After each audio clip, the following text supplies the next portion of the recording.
Pop Culture Addicts. Hello, guys, and welcome back to Pop Culture Addicts. I am Tim. I am your host, and this is your reminder that you are watching and or listening to a show that is made by this here nerd for all you nerds. So I'm glad you guys could join us today. Now, our guest back in the virtual green room is an award-winning author behind novels like Bloodseed, Fearstruck, and her latest, Secrets Written in Blood. But before her days as a full-time author, she worked on television shows and graphic novels for Mighty Morphin Power Rangers, and worked behind the scenes on movies like 12 Monkeys, Waterworld, The Mummy, Shrek the Third, and there's like a ton more. There's really a whole lot more that she's done out there. She's worn a lot of hats in the Hollywood world, and we're going to talk a little bit about that. But in our chat tonight, we're going to discuss her origin story, what got her started in the business, the transition from Hollywood to active novel writing. We're going to talk about her writing process and how a movie background influences her writing and so much more. Now, if you're new here, don't forget to click that like and follow button. I'd hate for you to miss out on future guests. We've got some really good ones coming up, in addition to the one that's coming up in like 3 seconds here. So at this time, let's welcome K.A. Oliver to Pop Culture Addicts. Welcome to the show, Kay. Oh, thank you. That was great. A great introduction. And here's the other nerd. So here I am. Yay, nerds. Yay for nerds. Yes. Unite. Okay. All right, Kay, the very first question out of the gate that I love to ask every single one of my guests, we talked about this just briefly in the pre-show, is that I like to know what makes people tick. So I like to know why they do, what keeps them doing what they're doing. And I the other reason I asked this question is because I'm a giant nerd. I don't know if you caught onto that in the introduction, but us nerds, we love a good origin story for our heroes, and you are the hero of tonight's story. So in that story, what made K.A. Oliver decide I need to be in the entertainment business? Storytelling. That one word. So I love storytelling. I love motivating people through stories. I began in the 6th grade when I entered a speech contest, won. I continued to write little stories for myself. When we grew up, there was something, well, when I grew up, it wasn't even called Latchkey Kids. But for those who understand that phrase, I spent a lot of time at home alone. Yeah, nerd. And,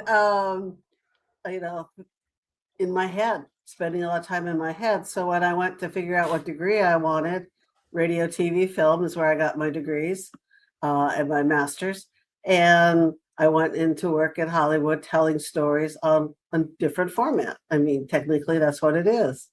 And I spent a lot of time in there working with quite a few big names you can drop at the hat.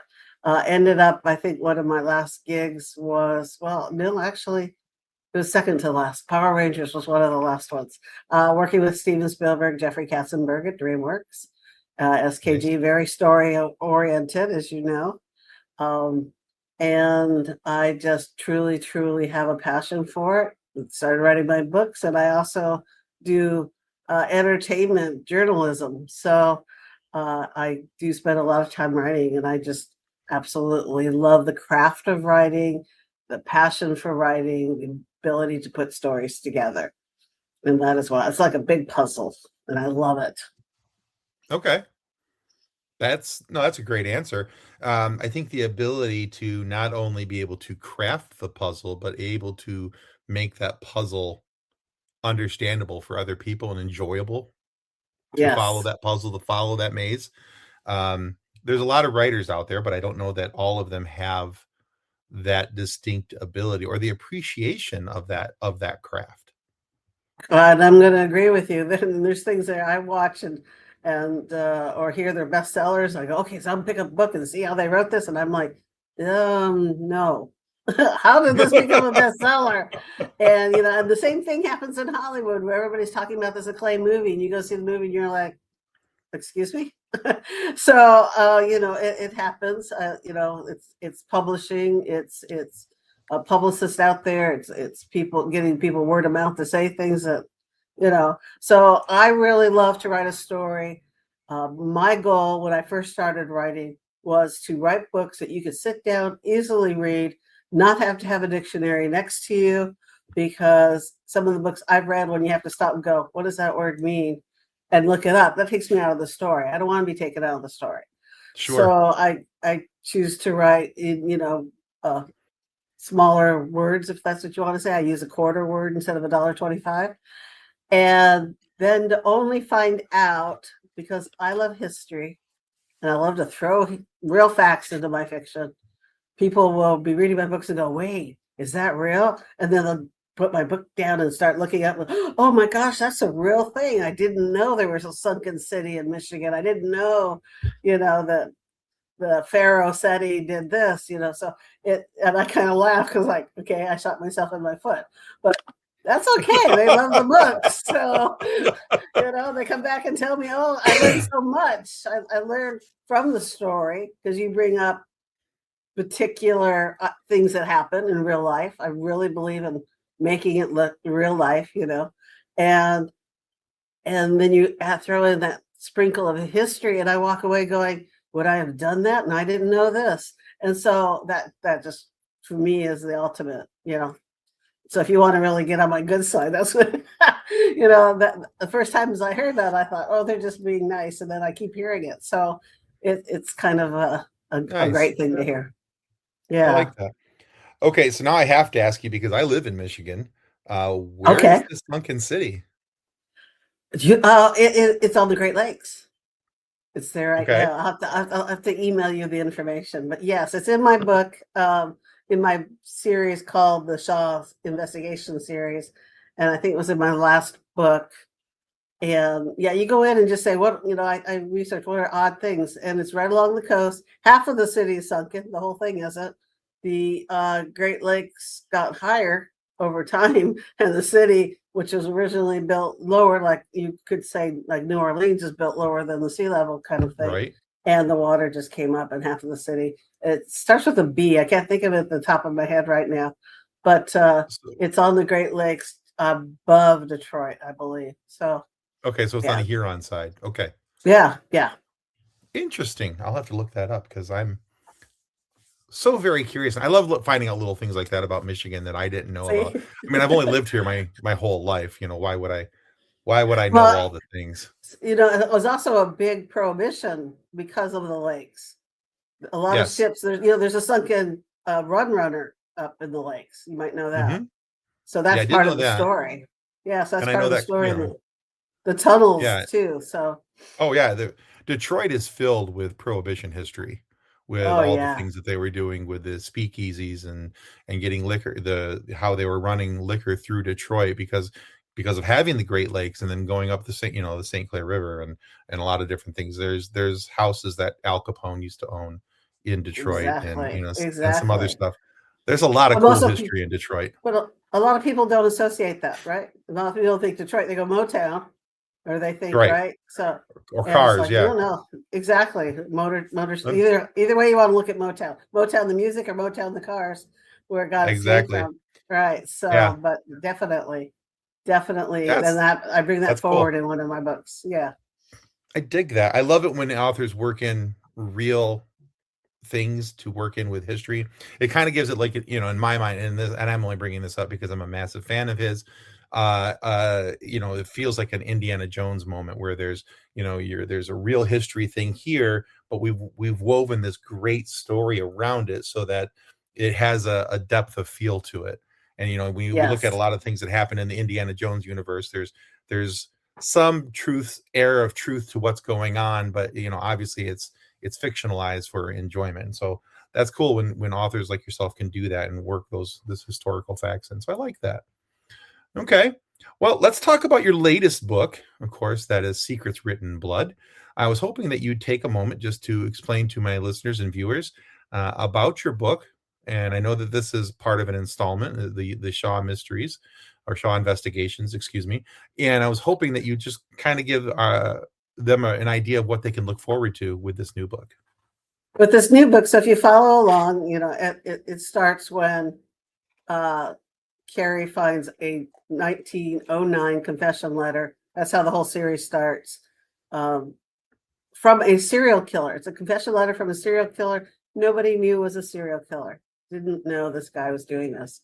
And she takes it on herself, and then eventually her husband joins. They are a duo, and she tries to bring back the bodies from where he has buried them, because he left the confession letter with grave markings. And then you have to go through Detroit. You have to know Detroit, and because that's where that whole series takes place, in Detroit. And Oh, very cool. yeah, so I had to find land that was still unoccupied to where they could unbury them, where there's not concrete and buildings on top of it. So that was kind of fun to do. They become PIs. They start doing cold cases. However, secrets written in blood, they stumble into a woman who's running away from something, literally runs into them, physically runs into them, and says, I think my grandmother was killed, but the cops have said it was an accident. She fell down the stairs. I still think she was murdered. So they both agree, the husband and wife team, well, we'll come and look. But if that's what the cops say, and well, sure enough, that's not what happened. And that way you have a murder mystery. And it has to do with some of what we did after the Cold War, and husband and wife teams that assisted the U.S. and other governments in hunting down the Nazis. But that's revealed as you're trying to figure out, well, why was grandma killed? And the granddaughter has no idea of grandma's past or grandpa's past, and never even knew that grandmother was working with dad, or granddad was working with mother, actually, grandmother, and they unravel that case. Very cool. That sounds like a lot of fun. Yeah. Yeah. And especially because it's, working around Detroit. So that'll be fun. There you go. Us Michiganites. Yeah. We got exactly. It. All right. Very cool. All right. So you've written these stories. I was going to ask this later, but I think it's a good time to ask it now, because based on where some of our conversation has gone already. But I also like to talk to people about their writing process. And you've talked a little bit about that, how you like to bring in true facts and things that have some historical weight to them that you can fictionalize and write a nice story around. And you talked about how you don't like to use even the $1.25 words, which I appreciate, because nobody likes to get taken out of a story for that. But when it comes to your stories, and I've asked this of a lot of different authors, and so I like asking this question because I like to see what the responses are and how similar or dissimilar the answer is. So this is a lot of words, a lot of me building a clock to tell you the time. So when it comes to you and your stories and your process of writing, yeah, exactly. Do you focus on character or world building first, and why? Okay. First, I'll tell you, I'm not a plotter. Okay. So I kind of see my story in my head like I see a movie, like when I would direct. I could see the movie in my head. I knew what I needed, Okay. what I needed to get. I want you to meet my characters, but I want you to grow with my characters, because when I meet you, I don't know everything about you. And I'm not about to sit there and write this description about a character that you go, oh, okay, well, now I know all about this character. I don't write that way. I write, well, here's this person. You get a little bit of detail on them, and then you're going to get to know them as you get to know the story and the book, just like you would anybody else in life. And I really like to write that way, because that's how we live and that's what we do. And so my characters are well-rounded. I know them very well. I cheat a little, and I will tell you this little secret. Don't tell anybody. Everybody listening, you got to keep the secret. Right, everybody stop listening for like 30 seconds, but don't stop listening. Yeah, don't stop listening. Just don't tell anybody. There you go. I have some friends that are now used to it. So, but I'd say, okay, I want to make this character Doris. What last name would you like this character to be? Because it's going to be you. And they give me a different last name. And I know all this stuff about Doris, that I've got a fully built, well-rounded, highly intelligent woman character, Nice. Okay. And generally the lead characters are a fictional character, and then the people surrounding them are people that I know. And believe me, people are like, "What are you going to ask me for a new last name?" So so I have a lot of friends that I have used. Um, Adele's another one. And sometimes when I go to book signings or something and people come up and go, "Oh, I love this book," I go, "Well, this is the actual Doris and the actual Adele." And they're like, Nice. "What?" So, yeah. So, like they're know all this stuff about somebody. They don't have to be 100%, fictional. They can be someone with flaws. My characters all have flaws. I make sure my characters have flaws. Nice. Um, you're walking across the room and you trip. That's human. I put those things in my books. So husband I and like wife that. team is everything perfect? No, they make stupid little mistakes, and the husband or the wife is like, "What did you do?" So that is life. And I like to put life into my books. Does I that think answer that's your question? it does actually, and I that's a great response. I like that you humanize the characters. I think far too often in books, our leads, the main protagonist, whether it's a person or a couple of people, a group of people, they're made to be something more than what we see on the day to day. So having a character that is human, because to err is to be human, and makes those mistakes and has these little flaws, I think that's something that makes them approachable. Yes, yes, it makes you know them real. And then the situations I throw them into. So I have a book called Road to Elysium, based, not based, but probably inspired by a true story. And he's very flawed, and the situations he gets into are very deep and emotional, even though the book is somewhat light in the sense of I'm not lecturing people on what to do. It's what decisions he makes, what he, does with the new love in his life that has entered his life, how everything got turned around on a knee-jerk decision, and how he handles everything is the comments I get back from people who say, I had no idea how this was going to go or what he was going to do, and would I do that same thing? And when they say that to me, would I do the same thing? That means they've gotten into that character and start yeah, evaluating it as if one on one. So I yeah, like so that that's too, cool. because I think if you're able to write a fictional character that a people can identify with, but b that they have to be able to step back and analyze their actions as if they were in that position, it makes it more of an endearing book, makes it more of an endearing character, and it's something that allows that character to be more than just a one chapter character or a one book character. It's something where that could possibly turn into, and obviously with your Shaw investigations, your characters have continued on because of the depth of which you've assigned to them. So I like that. Yeah, Very good. good. Thank you. All right. Yeah. And real quick for our listeners, if you're enjoying this conversation and where it's headed so far, please make sure to click that like and follow button.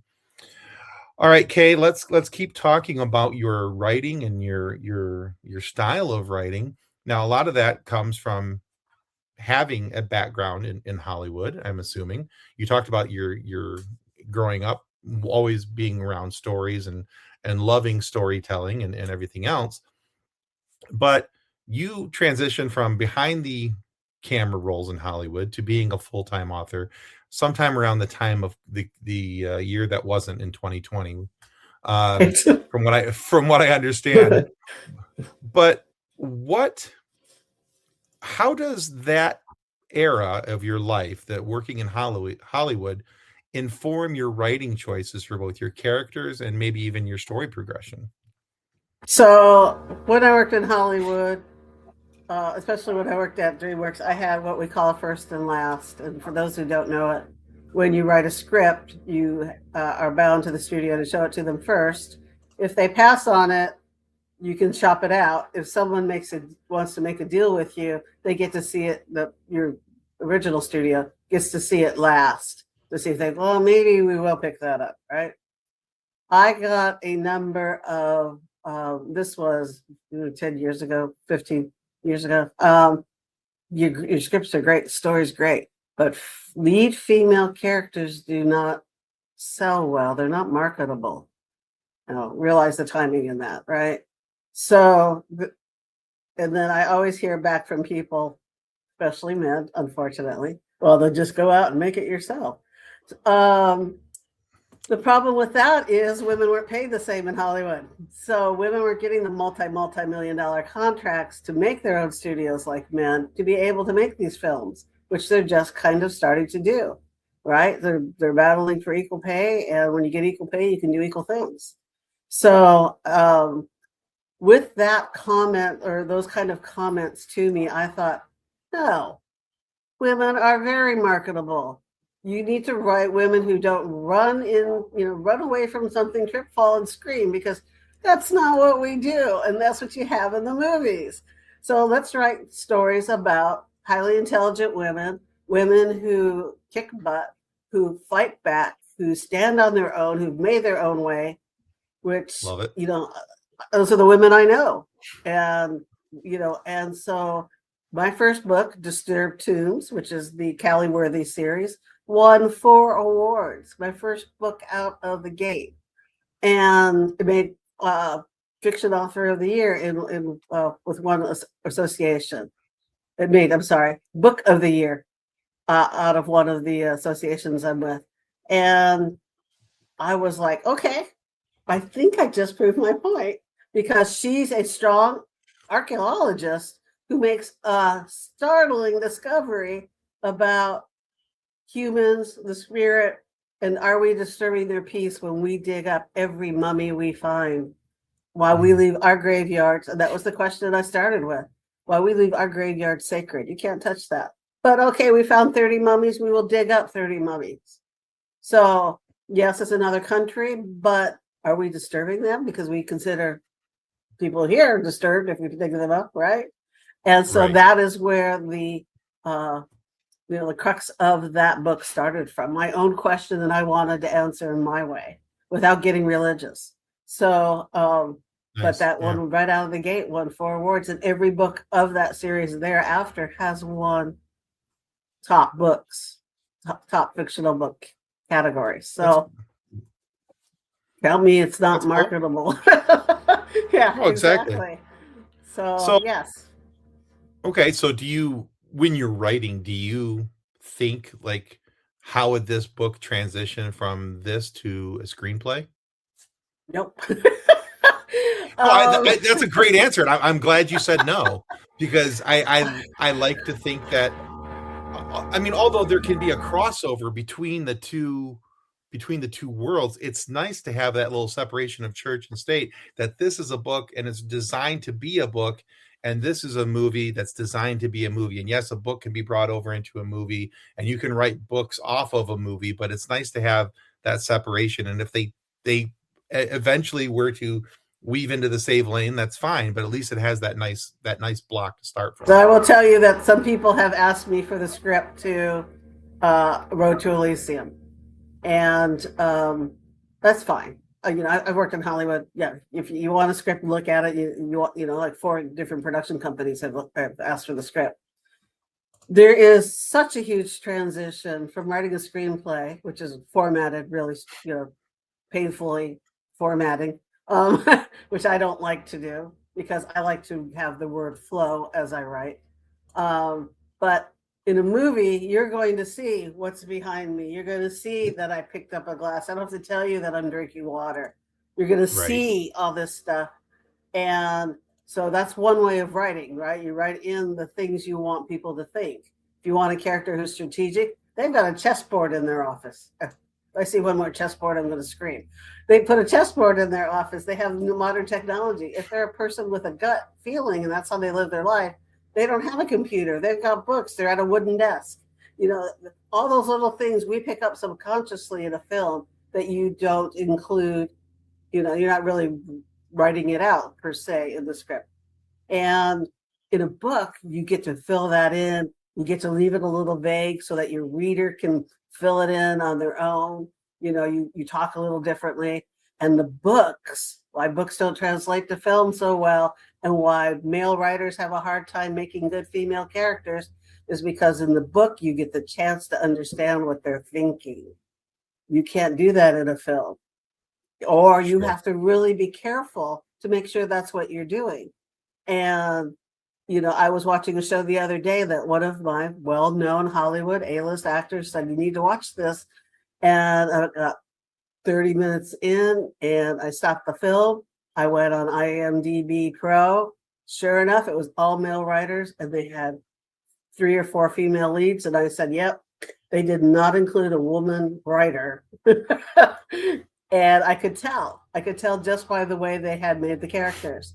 And it's not that I'm putting them down, and people don't think about it, but you have to think about that. You need to, be able to write a well-rounded character. Women are well-rounded just as much as the men are.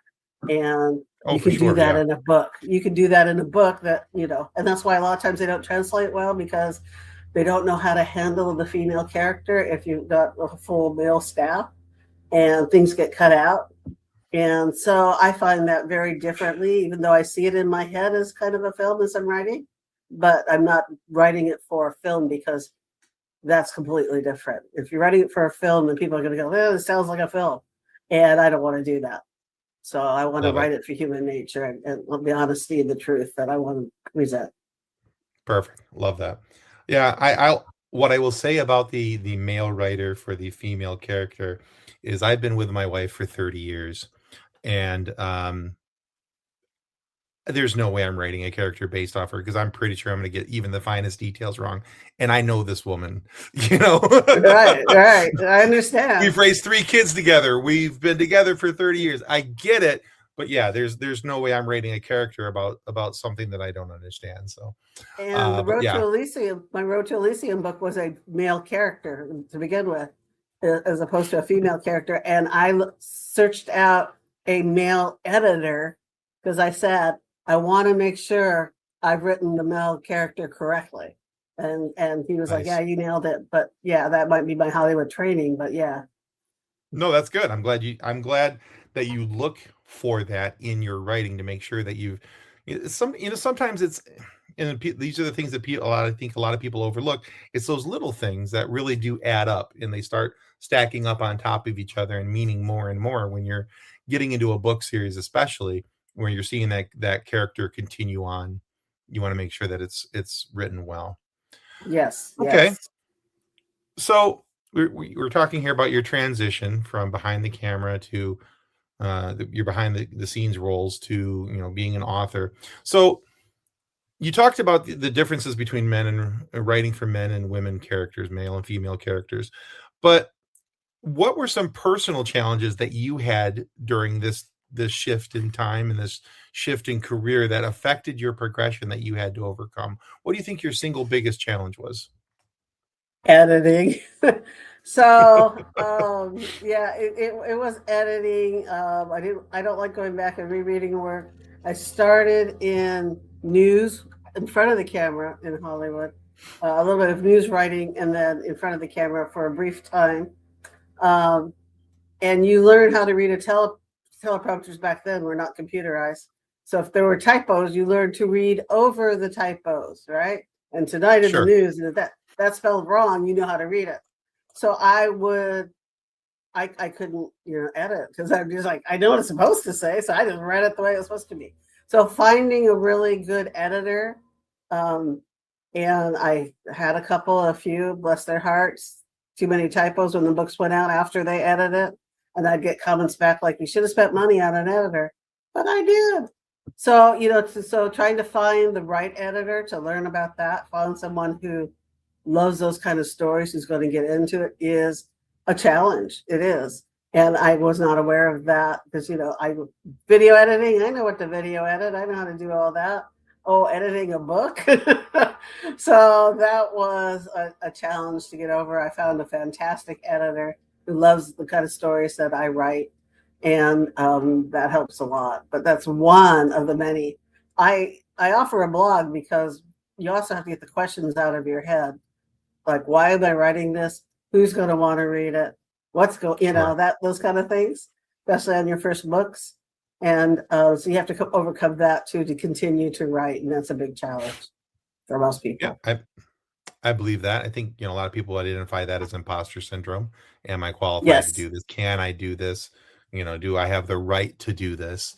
Yeah, that all makes a whole lot of sense to me. Okay. Yes.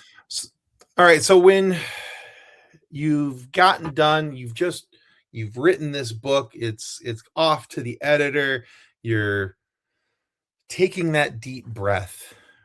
What do you do to relax and refocus your thoughts for your next project? I'm probably typing it already. So this is funny because right now I have a book that just came back from the editor on Monday. Okay. With because there was that was the second, that was probably the fifth pass, but whatever. And I said, well, I hope you're not too busy in the future. And she says, why is that? And I said, I'm nine chapters in on the next book. And she's like, do you ever stop writing? I'm like, no. So as soon as it goes off to the editor, I sit at home and I try my best to say, I'm not writing for this week. I am lucky if I make it for 72 hours. There's no way. I am fighting it the entire time. So I even between the two books, I stopped to write an article on a well-known actor and sent that off to that publisher, and it went up on IMDb and went out to the world. And I turned around and said, okay, I guess I gotta start the next book. And so I was like 9 chapters in before I got the editor's draft back. So Okay. I don't really do a downtime. It's almost like it's in my head. It needs to come out. Okay. Get out of there.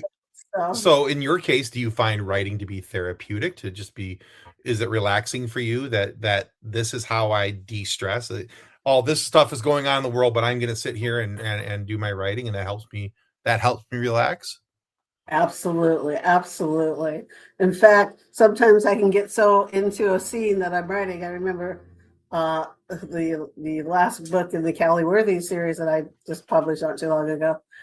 And I was in the scene and I'm writing this scene, and Amazon had the nerve to bring a delivery to my house. And I'm like, I'm busy. I'm busy right now. Just leave it outside. So yeah, it was like, don't disturb me now. So yeah, I think I go into my characters. I go into my stories. I go on the journey with them. Sometimes it's a little almost upsetting to finish a book. It's like a really good movie. I don't want that to end. When's the next season coming? And, so that's me. And I don't write. This is another thing that people go, what? I jump around in my series. So I don't write book 1, 2, 3, 4, 5. Oh, let me write another series. I write one and one and one of the other and one of the third. Go back to the first one. I don't like writing my stories back to back most of the time, except for I'm doing that right now with the Cutter series. But for the most part, I like to kind of jump around and go back and visit my characters. And, what can I get Derek into? What trouble is he going to do this time? Okay. And yeah, so I like to do that and go. It's like visiting old friends. So yeah, I do get into that. I do get out of the house. I'm not a hermit, but yeah, I do enjoy my writing. I do go into it. Perfect. All right. I can appreciate that because, I talk to a lot of people about when I'm doing podcasting, sitting down, doing these interviews. This is my happy space, my happy time. I'm, for the hour that I'm talking to somebody and, interviewing them, it's like things outside of this 4 walls of my little room here don't really exist. And I get to immerse myself in this little thing. But then, when I'm done, then it's like, oh yeah, okay, I got to go edit that, make promo art for it. I got to produce it, promote it. I've got to start working on the next interview for the next person, start getting research for them, and then all the other things start flowing into me. If I could just sit here and just do this, right. This would be the thing. So I appreciate that. Okay. Yeah. Well, Kay, you've done a great job answering all of my questions thus far, but I think it's time we ask you a silly question. I'm up for it. Okay. It's really not all that silly if we're being honest. We call it a silly question just because, well, I'm silly and I like silly things. So the story behind this is that my live show co-host Kathleen um, was out and about with her daughter one day, and somebody asked her daughter this question, but not her. And she thought, well, that's rude. You should never age out of that question. So that question is, K.A. Oliver, what's your favorite dinosaur? Oh my goodness. Oh, plesiosaurus. Yeah, I work with. Oh my gosh, you're talking to a person who worked with Steven Spielberg. I'm aware. Yeah. We have dinosaurs everywhere. They're all cute. Golly gee whiz. There's still some alive. Yeah, plesiosaurus. Yeah, Okay. I'm gonna go with that one. Yep. Okay, very good. I like the water. I will tell you that's the first time the plesiosaurus has been selected, so you are an original. Look at you go. All right, I need the badge. There you go. All right, Kay, thank you so much for being on Pop Culture Addicts today. Where can my listeners and viewers go to find out more about you, your work, and whatever you got coming up next? Absolutely. So they can come to my website. My website is my name, Kaya Oliver, OLIVER.com. You will find my books listed there. You'll find out more about me there. You'll find out about all my social media. I am on Facebook, TikTok, Instagram, Pinterest, you name it.